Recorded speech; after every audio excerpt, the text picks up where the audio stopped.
If you spend your life explaining yourself, reacting to everything, and chasing people who treat you as an option, you are not a boss. You are an attention beggar. On the street, in the bedroom, at the office, when someone ignores you, it's not just a lack of response. It is the quietest way of saying you don't matter. And the saddest part is, you feel it. You don't need anyone to explain it to you. You feel it in your gut. The ultimate humiliation isn't being cursed at. An insult is still energy. The ultimate humiliation is silence. It's when someone looks at your name, sees your message, sees your face, and decides you aren't even worth the effort of a reaction. This is psychological execution. You've spent your entire life surrendering power without realizing it. Every time someone provoked you and you took the bait, you handed over power.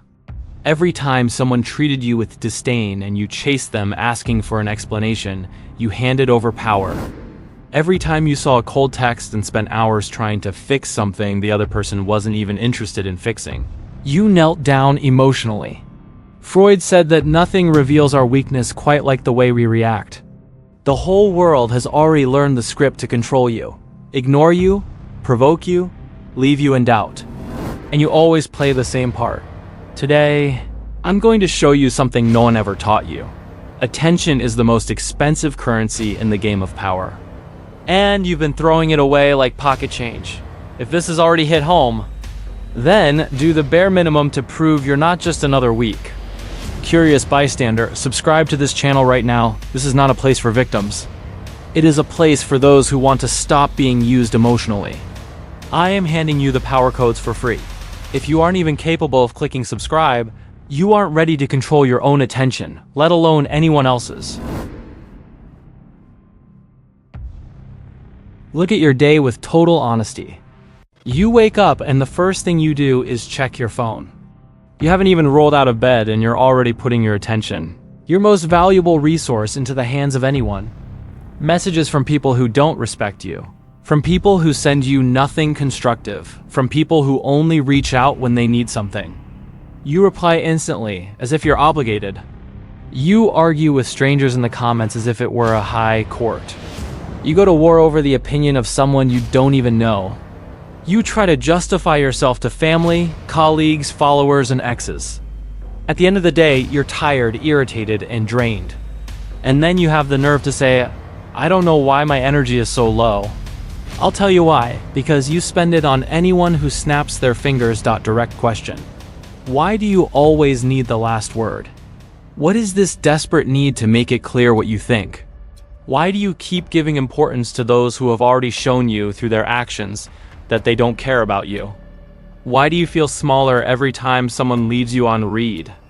Nietzsche would call this slave morality herd morality. The herd needs to be approved, seen, and included. The herd trembles at the thought of being ignored. You want to pretend you're chill, but you spiral into a crisis because someone took too long to reply to a text. That's not being strong. That's being fragile to the core. There is a biological reason for this fear. Our brains were molded in the hunter-gatherer era. In those tribes, being excluded from the pack meant certain death, hunger, predators, the cold. The fear of being abandoned was etched into our neurons like physical pain. So when someone ignores you today, your brain interprets it as an extinction threat, triggering the same alarm a Stone Age man would feel being left behind. It's not entirely your fault. You're running survival software that still mistakes. A non-response for the risk of disappearing. The problem is you aren't just reacting to people. You're reacting to your own fear of being a nobody. When someone ignores you, it's as if they are confirming that fear. I don't matter. I'm not relevant. I'm just another face. Instead of facing this head-on and building real value, you prefer to chase. Ask for explanations. Humiliate yourself under the guise of a mature conversation. You call it resolving things, but it's just disguised desperation. You're trying to squeeze a sentence out of them to soothe your ego. You're important to me. I was just busy. It's not personal. You don't want the truth. You want anesthesia. In real life, this pattern destroys everything. Romantic relationships? You accept crumbs because you're terrified the person will walk away. Friendships? You adapt to people who treat you like a backup plan. Work? You bow your head to those who step on you because you need to be liked. Everywhere you go, you don't want to be strong. You want to be accepted. But power and acceptance never walk hand in hand. Machiavelli already said it. It is safer to be feared than loved if you must choose. And today, you'd rather be the nice guy than be a respected dot in the Mafia. The logic is different. A boss's attention is currency. It's not affection, it's not a gift, it's not therapy. It's currency. Those who have it have access to decisions, protection, and influence. Those who don't do not exist. The Capo isn't everywhere. He doesn't sit with everyone, and he doesn't answer just anyone. The rarity of his presence is what gives it weight. You are the opposite. You're everywhere. You answer everyone. You give attention to everything. You're the boss that any local bar owner can call, yell at, or demand things from, and you show up. In the game of respect, that is suicide. Let's lay your life out on the table like a financial balance sheet. Your psychological capital is your attention. Attention is the whole package: time, focus, and emotion. Every time you reply to someone, you invest. Every time you enter an argument, you invest. Every time you check the profile of the person who ignored you to analyze their posts, you invest. Have you ever stopped to ask, what am I getting in return? No, you go on autopilot. You react. You go on impulse. You're doing emotional charity for people who have never done a thing for you. You're pouring gold into an emotional landfill. Haters. Exes who treat you like a disposable trophy, people who only reach out in a crisis, and people who envy you while pretending to be friends. You're always spending, and you never receive anything back except frustration, resentment, and a sense of emptiness. A real boss thinks differently. A capo looks at his attention the way he looks at a vault. He doesn't open it for just anyone. He filters, what is the return on this? Respect? Growth? Money? Peace? If the answer is no, the conversation is over before it begins. Machiavelli would say, the prudent prince decides who he mixes with, because he knows that if he gets dirty with everyone, he becomes just like everyone else. In practice, this means, don't enter every war. Don't comment on every provocation, and don't waste time explaining yourself to those who don't want to understand. Think of real power figures. Billionaires, organization leaders, real capos, even fictional characters like Thomas Shelby. They share one common trait: brutal selectivity. Thomas Shelby appears rarely, speaks little, and chooses the setting. He isn't in some random pub arguing with a nobody. His silence is as heavy as his few words precisely because it's rare. Rarity creates value. Scarcity of presence creates power. You're doing it all wrong. You jump into every conversation. You take a stand in every useless debate. You reply to comments from faceless trolls. You go live to rebut a critique that no one would have seen if you just stayed quiet. It's almost funny. A guy says he doesn't care what people think, then records 45 minutes explaining his side of the story. That's not freedom. That's a prison, and the cruelest part is, this pattern is automatic. The trigger comes and you react. There's no space between stimulus and response. Viktor Frankl said that between stimulus and response, there is a space, and in that space lies our freedom. In the weak man, that space doesn't exist. He is impulsive. He is the dog that hears a noise and barks. In a boss, that space is a safe. The stimulus arrives, criticism, silence, provocation, and he decides if it's worth reacting. He isn't governed by every little thing that brushes against his ego. You have a pathetic habit of confusing reactivity with strength. You think being intense, exploding, telling it like it is, and rebutting everything means you're authentic. It doesn't. You know what that's called? Fragility. If anything can throw you off balance, the problem isn't the world. It's you. Nietzsche said that he who cannot remain silent cannot command. Power loves silence, not shouting. Shouting is for the desperate, for those who need to prove they're big because, inside, they feel small. A predictable boss is a dead boss. In crime, in the market, in relationships. If everyone knows that if they ignore you, you'll come crawling back, you aren't respected. You're manipulated. If everyone knows that if they poke you, you'll explode, you aren't feared, you're used. You've become a puppet in the hands of people who have half your talent but double your emotional coldness. Now let's flip the weapon. You already know what happens when they ignore you. You die a little inside. You spend your time trying to figure it out. You reread messages, conversations, posts. You create theories in your head. You become obsessed, checking who they follow, what they like, what they post, who they're with. You turn their silence into a mirror of your worth. If they don't reply, it's because I'm not important. And the more you think about it, the deeper you sink. This has a deep psychological basis. The brain hates a vacuum. It wants an explanation. When it lacks information, it invents it. That's how jealousy, paranoia, and insecurity work. The other person's silence becomes fuel for your mind. That's why sometimes a non-response hurts more than a fight. Because in a fight, you know what the problem is. In silence, you become a prisoner of hypotheses. Meanwhile, more often than not, the person who ignored you is just living their life. Working, distracted, moved on. Or, in some cases, ignoring you on purpose specifically to put you in this state. And it works. You become a puppet. This is where the power of the art of ignoring from a boss's perspective comes in. When you ignore someone consciously, not as a tantrum, but as a code, you throw them into that same labyrinth. They will try to understand. They will look for clues in tiny details. They will blame themselves. They will project you everywhere. You become a presence even while being absent. That is high-level psychological control. The Mafia always knew this. Often, the worst punishment wasn't a quick death. It was exile. You were cut off from the table, cut off from the conversations, cut off from the business. You were still alive, but you ceased to exist in that world. Ignoring someone in practice is exactly that, exiling them from your mental kingdom. The person still breathes, but they are no longer invited into any space of attention within you. But listen closely. Don't go around ignoring everyone like a resentful teenager.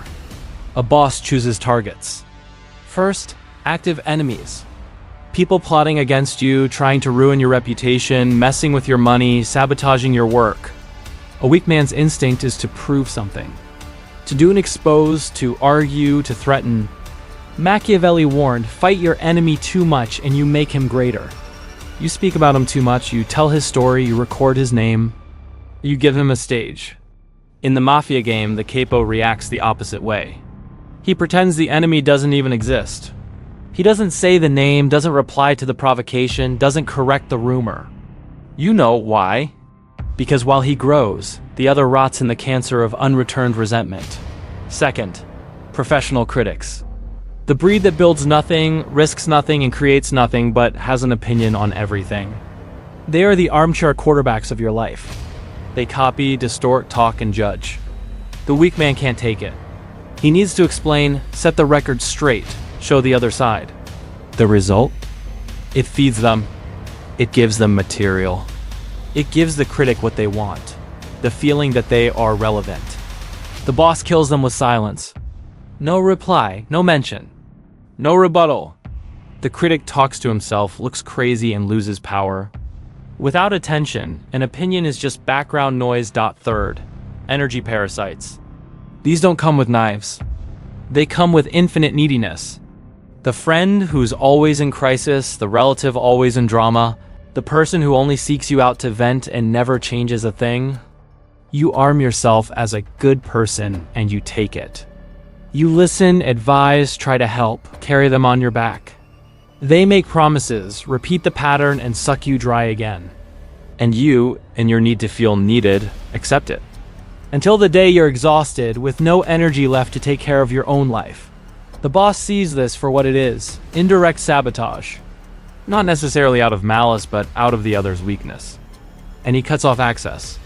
It's not that he never speaks to them again. It's just that he's no longer available 24 hours as an emotional emergency room. He sets a price for his attention, and many people can't pay it. Then there's the type that makes you feel guilty for prioritizing yourself. When you say, "I can't today," the blackmail starts. Wow, you've changed. You're stuck up now. You don't care anymore. This is where most people fold. They give in just to avoid looking like the bad guy. The boss doesn't budge. You know why? Because he understands that guilt is the weapon of the weak to control the strong. Whoever has no real power tries to control you through feelings. And if you fall for it, you stop being a boss and become an emotional employee. Indifference, used correctly, is armor. It's not about being made of stone. It's not about feeling nothing. It's about feeling it but not letting the other person drive.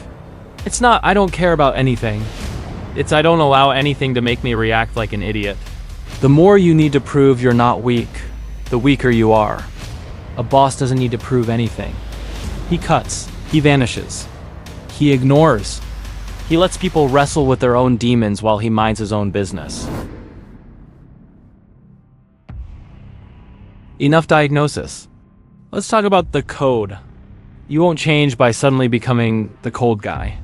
You change by writing internal laws and obeying them even when it hurts. First law, my attention is a privilege, not a right. Write that down. Burn it into your mind. No one has a right to your attention. No one. Not family, not partners, not friends, not followers. Attention is something you give if you want, when you want, to those who deserve it. From now on, every time someone calls you, it's not I have to answer. It's I will decide if I answer. Second law, silence is a response, not an escape. You don't need a long speech to distance yourself from someone who disrespects you. You don't need a meeting or a let's talk about what you did to me. That's emotional theater. The boss observes, sentences internally, and acts. Sometimes the response is just absence. The person speaks, provokes, calls, and what do they find? A wall. A vacuum. No shouting, no threats, no scene. Thomas Shelby does this all the time. He doesn't announce he's disappointed. He just shifts the position of the piece on the board. Silence is a decision, not a weakness. Third law. I choose who exists in my mental world. As of today, there are people who will continue to exist as contacts but not as active presences in your head. You don't keep revisiting what they said, what they did, what you should have said. You don't rehearse imaginary conversations. You don't open their profile 1,000 times. You don't ask everyone about them. Ignoring someone in the logic of the capo is ripping the mental root of that person out of you. This hurts at first because your addiction is the opposite. You're addicted to thinking about those who didn't choose you. How does this apply to daily life? Suppose you receive a disrespectful message. The standard reaction is, get angry, reply, try to put the person in their place. What has changed all the other times you did that? Nothing, you just showed you were shaken and gave them exactly what they wanted, attention. Now, with the boss code, the flow is different. You read it. Feel the anger rise, breathe, and decide. What does this bring me? Respect? Money?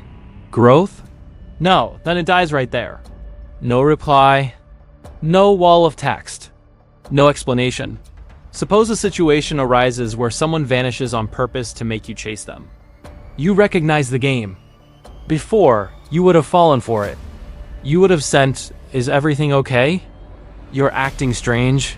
Did something happen? Now, you identify the strategy and stay quiet. It's not a childish game of waiting longer than the other person. It's real indifference. You have better things to do than chase after someone who uses you to inflate their own ego. You also change how you make yourself available. Today, you're the guy who replies instantly, who's always online, who participates in everything. That ends. You don't need to become a ghost, but you do need to become unpredictable. People are no longer sure if you'll reply fast, if you'll show up to every hangout, or if you'll enter every debate. You become scarce. As scarcity increases value. While the rest are busy shouting, "Look at me," you are busy building something that speaks for you. Your body, your money, your skills, your results, and there's more. You're going to feel the urge to break your own rules. You'll feel the urge to reply, to explain, to justify, to send that massive voice note defending yourself. That is when the code is tested. You will choose. Be loyal to the impulse or be loyal to the code. Nietzsche said that the strong man is he who can make a promise to himself and keep it. The boss is that guy. He promises himself, I will not stoop to this. And he doesn't, even if his chest is burning inside. Even if his ego is crying for attention. Over time, something interesting happens. People notice. At first, they find it strange. You're different. You're cold. You've changed. That's how it works. The old you is accessible, predictable, easy. This new you is selective, silent, difficult. This bothers those who benefited from the old you. Some will try to pull you back with drama, guilt, or blackmail. Others will test you with even greater provocations to see if the old pattern returns. If you stick to the code, two paths emerge. Either these people adapt to your new level and respect you, or they drift away. In both cases, you win, and most importantly, you stop being manipulated by the fear of being ignored. Because you understand firsthand that ignoring is a weapon, not a condemnation. You learn to use it. You learn to accept it. You learn not to make a scene just because someone didn't reply. You look at it and think, if they didn't reply, that's their problem. I know my value and I know where I'm investing my energy. This is the turning point. Before, you were destroyed by the silence of others. Now, you destroy the power their silence had over you. In the end, the question is direct. Do you want to continue being the man anyone can manipulate with a simple absence? Or do you want to be the boss who makes his own silence worth more than any speech? You don't need to be a saint. You don't need to be a villain. You just need to take control of the currency that was always yours, your attention. Those who don't understand this become the masses. Those who do level up if you understood the game. Don't write, it's hard or it's complicated or, but in my case, in the comments. That's the voice of the old you. Write just one phrase as a capo's commitment to himself. I control my attention. From here on, you either follow the code or you remain a beggar. The choice is yours. And if you want to continue learning how to handle power games in the real world, not the make-believe one they sold you, subscribe to our channel. Most people don't want to know the truth, and if you've made it this far, you are part of the minority that controls the game. Now, another video is already appearing on your screen. Click on it and keep developing.